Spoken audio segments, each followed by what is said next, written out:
Sumatera Selatan, salah satu provinsi di Indonesia yang memiliki potensi besar dan selalu menunjukkan. Menginspirasi pemuda untuk sukses. Denny Victoria SH MSI, sosok familiar bagi warga kota Prabu Mulih. Tokoh pemuda yang terbilang sukses di bumi Seinggok Sepemunyian.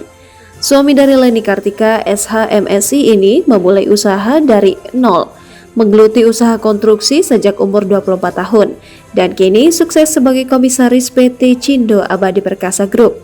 Perusahaan Cindo Abadi Perkasa sendiri membawahi berbagai usaha seperti batching plant beton dan asphalt mixing plant yang bersertifikat ISO, lengkap areal perkantoran dan musola, SPBU, toko, dan lainnya.